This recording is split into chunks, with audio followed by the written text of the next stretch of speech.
Future Hacker Life Path Future.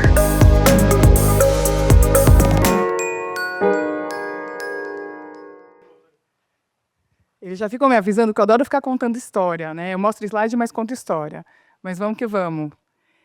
A gente vai falar agora sobre o pilar sociedade, tá? Então, basicamente, sobre como todas essas mudanças que o André estava contando afetam mais diretamente o nosso dia a dia, a nossa vida, e também as organizações, os conselhos e tudo mais. Então, é um papo que interessa muita gente aqui, né? Bom, quem acompanha o Future Hacker desde o começo, aliás, muitos aqui, então, novamente agradecemos a presença do pessoal. Vocês sabem como a gente gosta de falar sobre saúde, sobre o futuro da saúde, tá? Então, essa segunda edição não foi diferente, e o ponto é que são tantas mudanças, e numa velocidade tão rápida, e a gente gosta especialmente porque são aquele tipo de mudança que traz mais esperança na nossa vida, né? Que, no fim, realmente afeta diretamente a qualidade e a nossa expectativa. Se a gente for parar para analisar do último século para cá, né? São descobertas, desde a descoberta da teoria dos micróbios, do genoma, vacinas, antibióticos, cirurgias robóticas e agora inteligência artificial aplicada aos diagnósticos. Então, o que até outro dia era incurável, hoje em dia não só é gerenciável, como muitas vezes a gente consegue se recuperar, né? Agora, qual que é o grande salto aqui que a gente quer trazer aqui para vocês? É que a gente mude de um modelo que eu só vou ter acesso ao sistema de saúde quando eu já estou doente, para um modelo mais preditivo e conectado. Ou seja, que a gente já possa fazer algo a respeito antes mesmo dos sintomas aparecerem, que é o grande desafio, né? E, somado a isso, de uma forma menos invasiva, mais eficaz, e que, no fim, a gente vai poder tornar as nossas próprias casas como grandes centros de monitoramento. E com não só os wearables que a gente já conhece, né? Então, aqueles objetos e lentes de contato, mesmo os objetos de casa, geladeira privada, escova de dentes, itens do nosso dia a dia que vão passar a se transformar em verdadeiros coletores de dados em tempo real, né? E que a gente possa ter acesso a alertas. No fim, a gente não está falando aqui em substituir a ida ao médico, mas exatamente o contrário, que a gente passe a entender qual que é a hora certa de ir ao médico antes que seja necessário algum tratamento mais intrusivo, tá? E aí, como um bom future hacker, fica a provocação de como a gente consegue chegar num cenário desses de uma forma mais acessível a todos e que não se torne mais uma camada de diferença social e de acesso à saúde.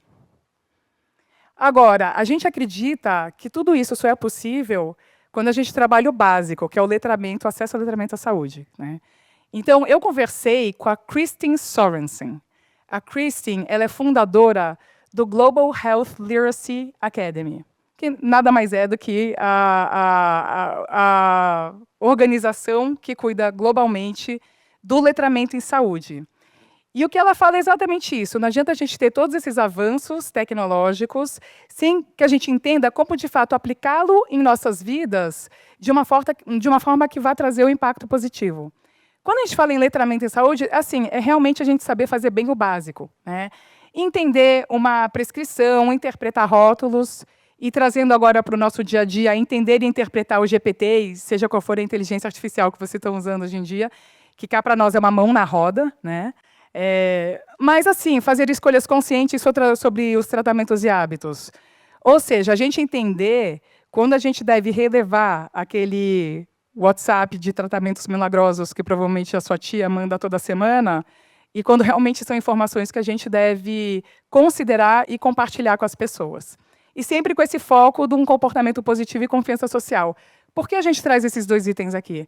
Porque qualquer mudança, quando a gente está querendo promover a campanha de vacinação, seja qual for, né, a campanha de saúde pública, a gente costuma usar as autoridades nos assuntos e os médicos. Mas já foi detectado que a população responde mesmo àquele influenciador da comunidade, ao meu vizinho que foi se vacinar e me dá coragem porque eu confio nele, e é por causa dele que eu vou me vacinar e não necessariamente por causa da propaganda que ele viu na TV, né? Esse aqui é um movimento bem importante e que a gente tem ouvido em várias partes do mundo, tá?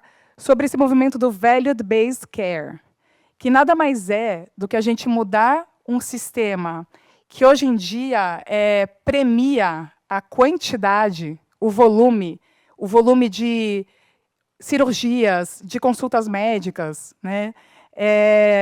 E a pergunta aqui passa a ser: qual que é o real valor que isso vai trazer para o meu paciente?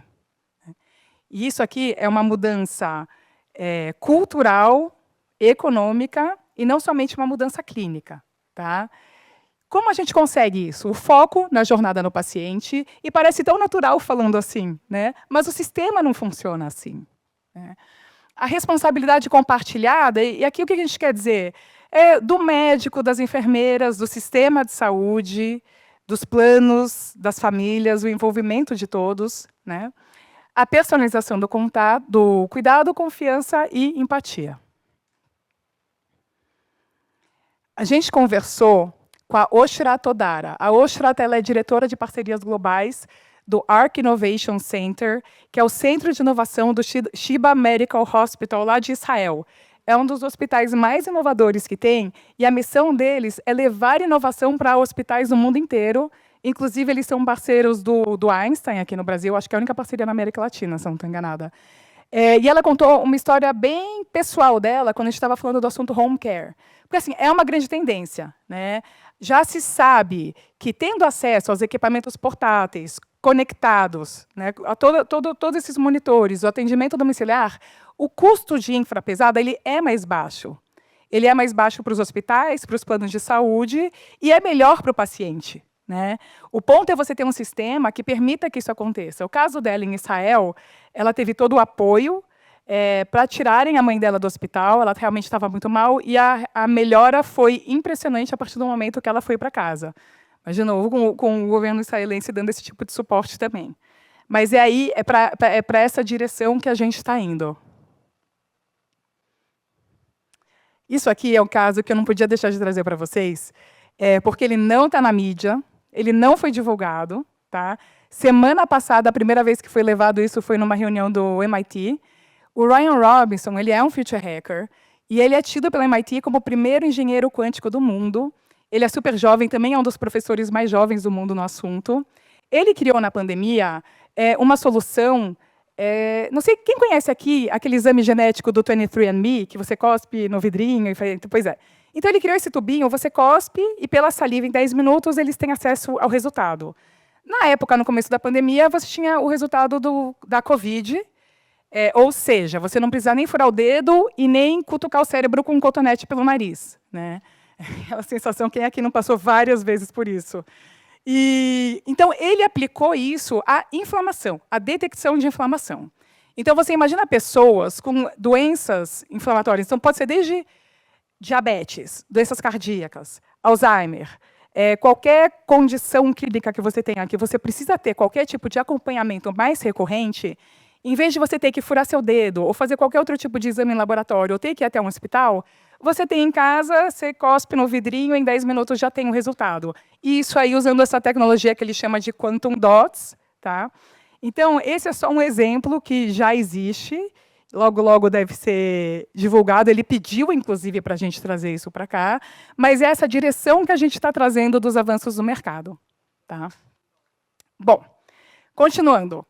Esse capítulo aqui... Gente, eu tinha tanto outros exemplos na área de saúde, mas os meninos iam me esganar. Né? Mas, então, vamos lá. Faith on True. Quem também tem acompanhado a gente, na primeira edição do Horizon... Oh, você é aqui, Duda. Na primeira edição do Horizons, a gente chamou esse capítulo de A Guerra pela Verdade, e, definitivamente, a gente não podia deixar de tratar esse assunto novamente, porque, sinceramente, em muitos contextos que a gente tem vivido hoje, acreditar em alguma informação tem virado um ato de fé, e não necessariamente alguma coisa baseada em evidências. Então, é um assunto importante que a gente queria cobrir hoje também. Né? A gente, acho que todo mundo aqui que tem brincado com inteligência artificial já entendeu como é fácil, com ferramentas, até mesmo gratuitas ou praticamente gratuitas, você produzir conteúdos e vídeos e áudios que são sintéticos, né? Eles são falsos, e qualquer pessoa tem acesso a isso hoje em dia, né? Ou seja, a gente ter, realmente, como o André comentou, exercitar o pensamento crítico, né? Parar para pensar antes do dedinho sair compartilhando e realmente analisar o que está por trás disso, fica cada vez mais crítico. Eu vou aqui para trás, que eu não sei se dá para ler, mas eu acho que muitos de vocês já devem ter visto essa pesquisa, que fala que até ano que vem, da Europol, até 2026, 90% do conteúdo digital poderá ser gerado ou manipulado por inteligência artificial.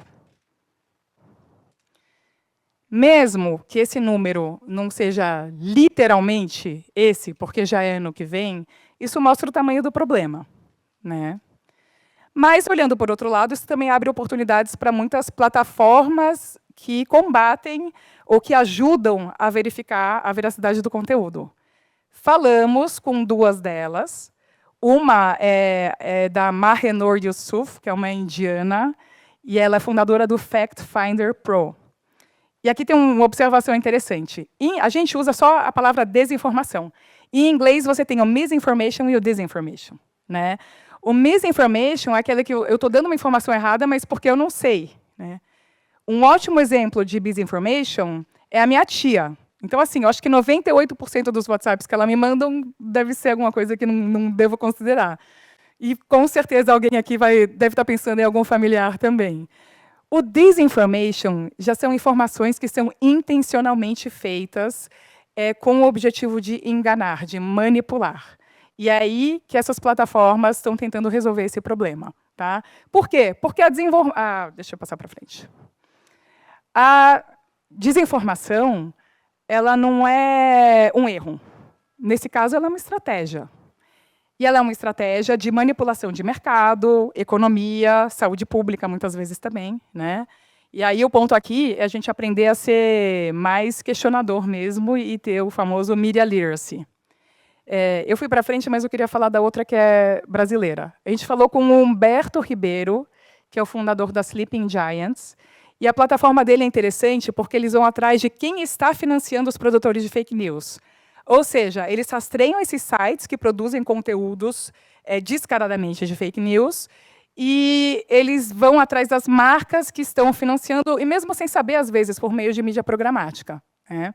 E aí eles entram em contato direto com as marcas, por conta da reputação, e conseguem esse desinvestimento dessas plataformas. Então, também é uma estratégia bem interessante. E aí as pessoas falam, mas e a liberdade de expressão? Então, é importante a gente ter essa diferença que vem do misinformation e do disinformation. A liberdade de expressão ela permite compartilhar opinião. E a desinformação manipula deliberadamente e é um risco. É perigoso. E aí a gente entra no letramento midiático e a importância dele, né? Hoje em dia, já tem universidades que já no primeiro ano já é mandatório, isso universidades de outros países, já é mandatório você ter todo um curso de letramento midiático para você questionar, entender quais são os motivos por trás da notícia e por que quem está compartilhando, por que está compartilhando. E aqui é legal que a gente põe tanto o lado do consumidor como o lado do produtor. E o nosso lado de consumidor como o nosso lado de produtor compartilhando esses conteúdos também, né? Aqui tem uma frase da Marianne Ox que eu gosto muito. Esses desafios aqui, a gente vive hoje e vai só passar a viver cada vez mais. Então, qual que é o equilíbrio, afinal das contas? É a regulação versus a autonomia, a liberdade de expressão versus a desinformação e a confiança nas instituições versus os questionamentos. A Mariana Ox, ela é coordenadora do Educamídia, que é um programa do Instituto Palavra Aberta, e temos aqui no público o fundador do Palavra Aberta, também conhecido como meu pai. E o Roberto também tem alguma coisa com eles, né? Roberto Franco. Aí, está no conselho. Então, a Patrícia Blanco, aí ouço muito o nome da Patrícia Blanco por aqui. E a Mariana Ox, para quem não conhece, é uma pessoa absolutamente fantástica, né? E ela fala isso, que assim, o questionamento, né, você está sempre questionando, não é questionar e não acreditar em nada, né? Você tem que duvidar com critério. Ou seja, quando começamos a questionar tudo, inclusive as bases do conhecimento científico, podemos cair em um ceticismo radical e perigoso. Precisamos de pensamento crítico com um lastro, não desinformação disfarçada de liberdade. Eu acho maravilhosa essa frase dela, né? Porque, ao mesmo tempo, também não é a gente sair questionando tudo, né? Inclusive a ciência. Bom, e finalmente o Sandbox SA, que é essa parte como todas essas mudanças têm afetado as empresas, os conselhos, as corporações. Não sei vocês, eu detesto esse nome, corporação, né? Eu fiz eles mudarem o reporte inteiro. Eu não sei se o André comentou, isso aqui, a gente vai mandar para vocês um relatório de 200 páginas, tá? Não sabiam, né? Isso aqui é só um teaser para vocês. A gente está aqui finalizando, mas a gente está com o e-mail de todo mundo e vocês vão receber esse relatório, tá? Bom, vamos lá. Sabemos já, e quem acompanha a gente certamente acompanha o Roger Spitz, que também é maravilhoso, é um dos nossos primeiros future hackers, assim como a Lígia, e acompanha a gente desde o começo, e que ele fala muito, tem ido no IBGC para caramba, como a incerteza se tornou regra. Então, o lance aqui, para as empresas poderem acompanhar isso tudo, é operar realmente em modo sandbox, ou seja, né, para quem é de inovação já está acostumado. É você ter tolerância ao erro, ou seja, o erro não é punido, você usa os erros para aprender, mas de forma rápida, ágil, foi pelo caminho errado, tenta um novo. É você não traçar só aquele um ou dois cenários diferentes, mas os vários cenários e como operar. Basicamente, é você construir a ponte enquanto está atravessando. E aí você descobre que tem que fazer uma saída de emergência para o barco, de repente vai precisar de um submarino, hoje em dia vai precisar de um submarino, com certeza. Mas, enfim, hipóteses, testes e iterações, né? Aquele velho lance de você fazer a estratégia de 5 anos e a cada trimestre ficar revisando, já não funciona mais, né? E a gente tem que poder permitir um espaço, tá? Aqui eu só trago rapidamente um conceito também que o Roger traz para a gente, que não é só uma disrupção de um mercado, de um setor específico. A gente vive meta-disrupções, ou seja, na economia, tecnológica, ambiental, tudo ao mesmo tempo e interagindo de formas inesperadas. Trazendo, então, para o mundo corporativo, além disso tudo que eu já falei, de você ter que se adaptar e agir de forma sempre muito rápido, é você conseguir implementar uma cultura mais flexível, né? E dentro disso, não só você ter essa tolerância, não só tolerância, mas você até incentivar que as pessoas se arrisquem mais e possam errar mais também, mas você permitir que essas pessoas que o Alphonse Cornella trouxe para a gente, ela chamou de edgers, né, Duda? Que são as pessoas basicamente inconformadas com o status quo, que toda empresa tem, são mais questionadoras, gostam de trazer as novidades de fora e trabalhar oportunidades emergentes dentro da empresa, e muito provavelmente são pessoas com espíritos de future hacker também, né? E que essas pessoas tenham espaço para agir dentro das empresas, porque quando elas não têm, ou elas se apagam, ou elas vão para um outro lugar, espero que melhor. Lideranças empáticas e fundação antifrágil. Antifrágil já é um termo já mais da moda até, né? Quem estuda o Foresight, é você mesmo, Roberto, que você estuda Foresight, já deve ter ouvido muito, né? É a evolução da resiliência, né? Então, não é mais você resistir ao choque, mas é você se tornar mais forte com esses choques, né? Então, isso é ser antifrágil. Trazendo isso para os conselhos, essa mudança de ver o risco, né, aquele velho matriz de risco que vocês trabalham, que o que a gente precisa fazer para evitar que esses riscos aconteçam, e mudar um pouco a lente para quais desses riscos podem ser uma oportunidade para eu agir em cima deles, né? E qual que é a estrutura ideal do conselho para que você possa trabalhá-los também, né? A gente já sabe que tem que ter diversidade, mas tem que também essa humildade para estar sempre aprendendo, né? E ser questionador e fazer uso dos comitês técnicos também, pessoal de inovação, pessoal de sustentabilidade, enfim, tem que estar também já é passado aquele conselho que está lá analisando os números financeiros e evitando riscos e falando da estratégia daqui a não sei quantos anos. Isso aqui é uma provocação que a Sarah Hughes... aqui a gente tinha feito uma entrevista com o Mauro Cunha, tá? Que é um super conselheiro também conhecido aqui no mercado. É chamado em todos os BOs de empresas públicas. A Sarah Hughes também é uma conselheira, founder e CEO da Scaffold Education. Eu fiz um roundtable com os dois, então essa entrevista está acessível no YouTube. O ponto é, quem está tomando a decisão, agora nos tempos que as empresas olham para baixo e falam, agora todo mundo tem que usar inteligência artificial, não sei como, mas precisa. Isso a gente tem ouvido bastante por aí, né? E agora, no fim, quem está tomando essa decisão? É a IA? Com base em quais dados? E de quem são esses dados? E essas são perguntas importantes, porque é necessário ter não só a transparência dos dados, entender o racional por trás, qual que é o raciocínio, qual que foi a metodologia usada, porque senão, isso é uma frase dela que eu acho bem forte também, corremos o risco de automatizar injustiças em escala. Então, isso é bem importante. E, para isso, voltando ao que vocês vão ouvir bastante aqui hoje, que é questionar, entender o que está por trás, né, e ir um pouco mais além.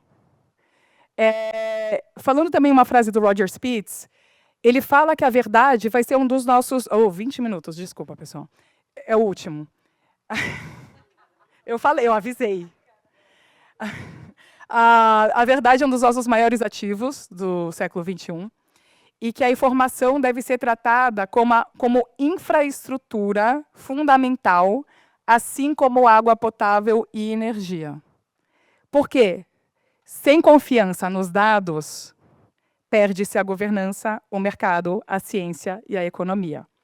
E a provocação que eu deixo aqui para vocês é quais mecanismos, o que a gente tem que realmente criar na educação, nas regulações e na tecnologia e nossa cultura, para que a gente possa recuperar a confiança e sem abrir mão dos questionamentos.